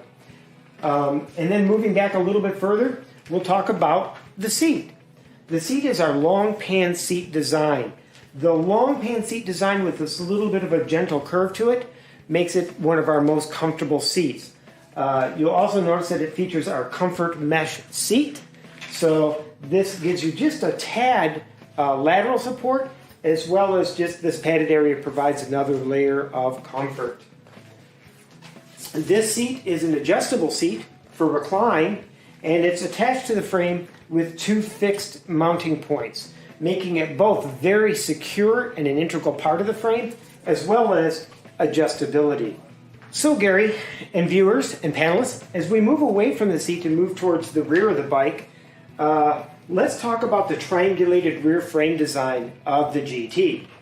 This triangulated rear frame design helps to lower the center of gravity of the trike, and then also aids in pedaling efficiency by stiffening up the whole rear triangle. You'll also notice on the GT that we've mounted the GT Lowrider rack. With this particular mounting system and rack system for the GT, specifically designed for the GT, we lower the center of gravity of your packs. Instead of having the high traditional rack that you normally find for trikes, we've mounted it here where you can hang all your panniers. And again, there's a lot of specific bags in the storage solution package for our bags that mount to this rack. And again, you can just see how low the center of gravity is going to be with that, which makes for a much more stable ride. And I guess that's a pretty easy thing to visualize how tippy your trike might be with your packs up here versus down low. As we move further back from the rack, you'll notice that it has the Alivio 9-speed rear derailleur, 9-speed wide range cassette, and then features a 24-inch wheel. We feel that 24-inch wheel with this gearing, this setup, makes for a really not just efficient, but a ride that really is capable of varied terrains, whether it be hilly or the flats or anything in between. So I guess to summarize the GT, when we talk about the lightweight chromoly vibration dampening frame, the Y frame design, the triangulated rear end of the GT, and then the storage solution packs and racks that were designed for this, really all adds up to what we think is the number one, the most ideal touring trike on the market at this time. Thanks for viewing. Hey, thank you, Marshall. We appreciate that submission by TerraTrike. All right, now let's head down to Lincolnton, North Carolina, where we're going to find my pal Tom Floor very patiently waiting in his office, still awake. Tom, thank you. How you doing today, pal? You're twiddling his thumbs. I'm doing great. You got to unmute yourself. Going last is a whole lot harder because, you know, how much more can you say about touring? So I'm going to try not to repeat as much as I can of what other people have said. But, you know, to me, I mean, touring means so many different things to different people. Some people think, you know, touring is 10 miles a day, you know, riding lots of sightseeing stops, coffee breaks, beer breaks, you know, spending the night in a nice little hotel. Other people think, you know, the more hardcore ones, you know, think it's, you know, see if we can get the 100 miles a day, carry every piece of gear you could find, camping at night, and et cetera. But through all of it, the most important thing is just to get a trike that you're comfortable on. Have enough gears or electric assist in some cases that can handle, you know, all the extra gear you're going to be carrying. And then, you know, secondarily, you know, hopefully you don't have to get a second mortgage, you know, to pay for this suitable trike for touring. At Trident, normally we would recommend a trike with a 20-inch rear for touring, and everybody has, you know, said pretty much, you know, everything about this. They're definitely stronger, lighter, accelerate faster, climb better. For stronger riders, though, and, you know, flat land tours, you know, the larger rear wheel is fine. And we have a lot of great models for touring, and the first is the Stowaway, which is up on the screen now. The Stowaway is a folding trike. It's a lot of trike for the money. We actually make 4 versions of it: the Stowaway 1, the Stowaway 2, and that's what's in the picture is the Stowaway 2. We do a Stowaway 2 with a 24-inch rear wheel option and the e-Stowaway. And one thing that's great about all Stowaways, they come fully equipped. They have a rear rack, they have a full set of fenders, they come with a mirror, accessory mount, and also rear light. None of this is extra on Stowaways. They all share the same frame. They have an adjustable seat, both height and angle. The difference is components. The Stowaway 1 is a 21 speed, it should be 27 speed, has twist shifters, BB5 brakes, Kenda tires. When you upgrade to the Stowaway 2, you get 30 speeds. And the extra cog in the back is a 36 tooth, which definitely makes climbing a little bit easier. But you also get now bar end shifters, BB7 brakes, Schwalbe tires. And lastly, we offer the e-Stowaway, which is an electric version of the Stowaway 2, which is 20 speed. I want to just briefly talk about electric. We always recommend hub motors over mid-drives at Trident. And I know this is not the norm in the industry, but to me, they're just better. There's a lot less stress on your drivetrain. You're carrying a lot of weight with you. And you know, it's again really tough on your chain, on your cassettes, and with a hub motor, you just can't get stranded. Even if you break the chain, you have a throttle to get you back home or to a place to get some repairs. We also offer 30-speed Trekker models, which is the next slide if somebody's flipping them. And the Trekker models, that one, come in both 20 and 26-inch rear wheel models. The Trekker gives you in-frame suspension. And suspension is great, you know, again, like everybody else said, if you're not on perfect roads, but also if you have extra weight on the back, it definitely evens things out. Lastly, and this is something that really hasn't been mentioned too much, and you can go to the next slide, is tandem. No, sorry, that's the 26 Trekker. The next slide is tandem riding. We offer the Chameleon tandem in both electric and non-electric versions. And tandem riding is just a great option for couples that tour together. You're always in the same place. Communication is really easy. The Chameleon also has a one neat thing about it. When you're done with your tour, you can convert it back into a single trike. The non-electric Chameleon, which is what's in the picture here, has 81 speeds. And I know that sounds a lot, but tandems are heavy, they're harder up hills, and you'll use every one of these speeds. It's 3x3x9. Independent pedaling is standard on all Chameleons, and they also come with all the equipment standard. Last year, we actually started producing the E-Chameleon. Has 6 levels of assist and a throttle, and it's a bigger motor than we normally use on our single trikes. On the E-Chameleon, the stoker still has IPS, but actually the captain doesn't. It's only 27 speeds, but again, the electric is the great equalizer. And for people doing really hilly tours, this will just make your trip a whole lot more pleasurable.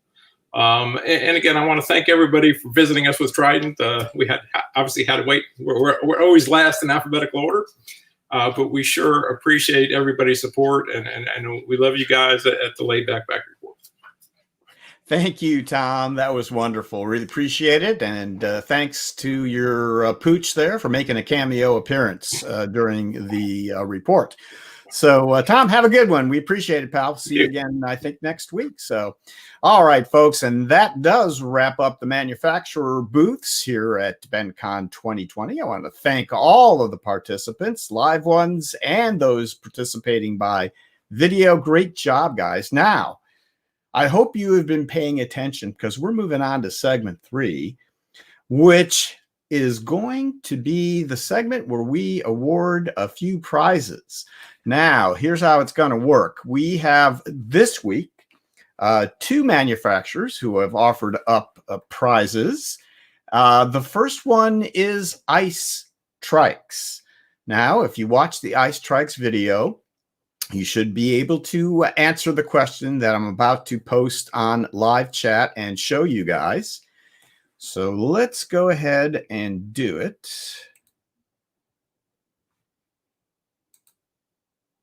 There we go.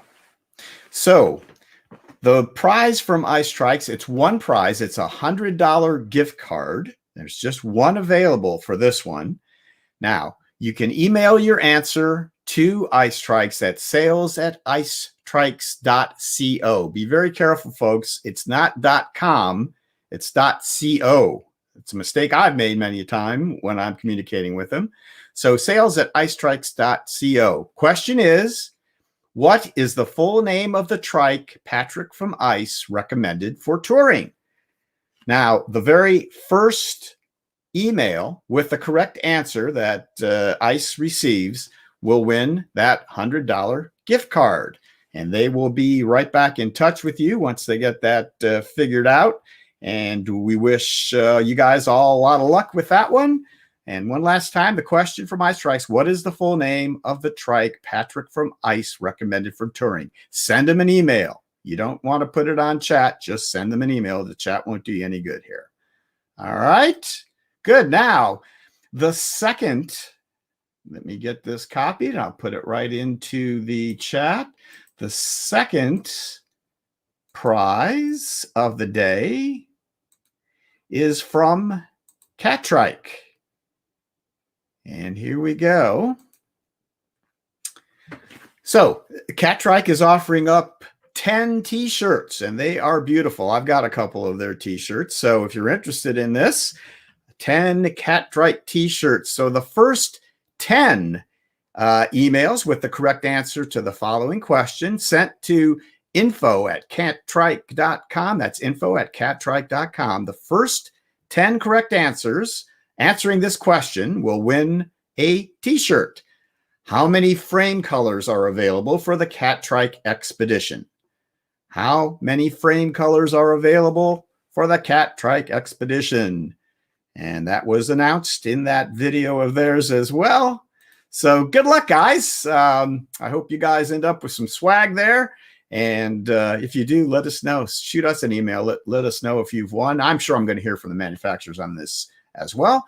And we look forward to doing this again next week. Thank you so much, Ice Trikes and Catrike, for offering up some prizes here, and we hope to have more for you, like I say, next week. Now, before we move on to the end of the show, I just want to make sure I don't see anything major here in the chat. We've had a very lively chat going on here amongst yourselves, which is great. I see a lot of things were answered, so let's just go ahead and move on then to thanking our sponsors for BentCon 2020.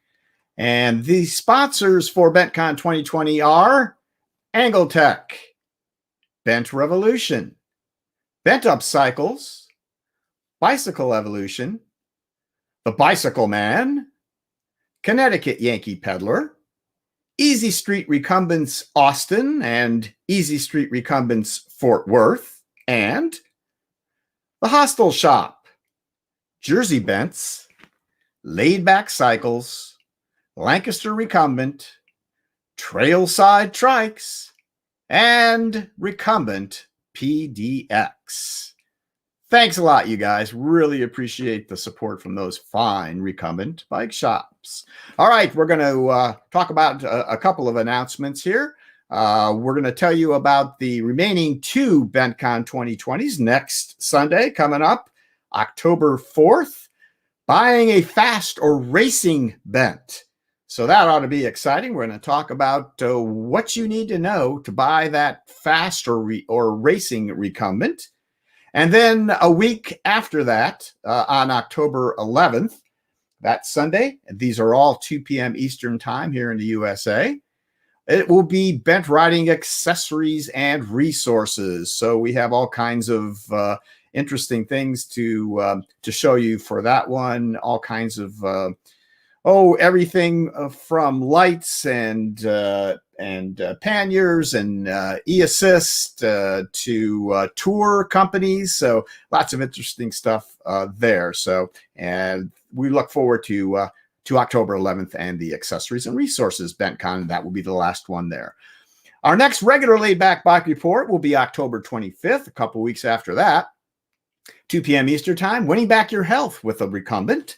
So we look we're excited about that one. We have some really good interviews coming up on there. And how can you support the Laidback Bike Report? Hit that little applause button you see down there and throw us a couple bucks would be nice. We can, you can always like us on Facebook, subscribe to our YouTube channel, and hit that little white eye right up there. Take you to our website. Lots more information there, and also other ways you can support us, including becoming a Patreon patron. So all these folks right here in these pictures have done that. We appreciate them so much. And of course, we appreciate you guys just watching every week, every month, whenever the Laidback Bike Report is on. Thank you for that, guys. All right, let's just say a quick goodbye to all the panelists and guests that are still with us. Pop them up there. Lars and Larry and Trey, thank you guys. Very good job as always. That went pretty smoothly. You guys are catching on. And yeah, Larry Varney, Larry, I saw you were missing from the tree when Heiko put you on. Was that? Yeah, I think. No, it was Patrick that put you on. I think on ice. So you'll have to watch later on. But yeah, I got called away briefly, and when I came back, it's just the wrong time. Well, that's the way it goes. Peter, thank you. Heiko and Mickey, thank you guys. Heiko, great job. Mickey, that was your first time on, so we really appreciate it. And yeah, you guys all did a great job. So thanks to all of my panelists and all of my guests, but most of all, thanks to all of you for watching Laidback Bike Report's BentCon 2020. So from all of us here at the Laidback Bike Report, until next time, so long, Bent Riders.